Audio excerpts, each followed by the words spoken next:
கும்பம் கும்பராசிக்காரர்களுக்கு ஜென்மச்சனி விலகுது. அவிட்டம், புரட்டாதி, சதயம் அந்த 3 ராசிக்காரர்களும் கடந்த 2 வருஷமாக நல்லா இல்லை. 2023, 24 உங்களை போட்டு பிரட்டி எடுத்துருச்சு. சதய நட்சத்திரக்காரர் 2023 அழுதிங்க. புரட்டாதி நட்சத்திரக்காரங்க இன்னும் அழுதுகிட்டு இருக்கீங்க. 2024 உங்களை போட்டு பேக் பண்ணிடுச்சுன்னு சொல்லுவேன். அந்த அளவுக்கு கடுமையான ஜென்மச்சனியை 30 வயதுகளில் இருந்த அத்தனை கும்பராசிக்காரங்களும் அனுபவிச்சிங்க.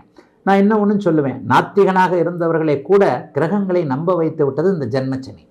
கும்பராசிக்காரர்கள் அவர்களுடைய வயதிற்கேற்றார் போல மன அழுத்தத்தை, எது பிடிக்கலையோ அது நடந்தது, எது பிடிக்காதோ அது உங்களுக்கு நிர்பந்திக்கப்பட்டது, அது உங்கள் மேலே திணிக்கப்பட்டது.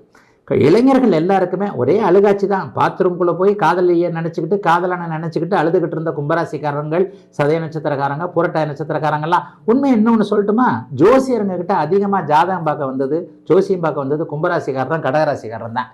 ஜென்மச்சனி, அஷ்டமச்சனி. ஆக கும்பராசிக்காரர்களுக்கு இப்போது விடுதலை கிடைக்க போகிறது. 7.5 சனியில் முதல் நடுப்பகுதியில் கடுமையான கஷ்டம் என்று சொல்லப்படக்கூடிய 5வது வருடத்தை முடிச்சுட்டு 6வது வருஷம் போகிறீங்க.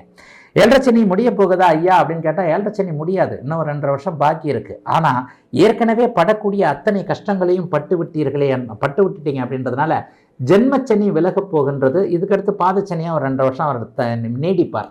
ஆயினும் பெருத்த கஷ்டங்கள் எதுவும் இல்லாமல் இருக்கக்கூடிய அமைப்புகள் கண்டிப்பாக உண்டு. ஜென்மச்சனியில் என்ன நடந்ததுன்றதை ஏற்கனவே அடிக்கடி நிறைய வீடியோக்களில் என்னோட சேனல்லே நிறைய சொல்லிக்கிட்டு இருக்கேன். குருஜி டிவி சேனல்லே உங்களை பற்றி நான் நிறைய பேசி கும்பராசிக்காரர்கள் தான் நிறைய வீடியோ வியூஸாக பார்த்துக்கிட்டு இருந்தீங்க.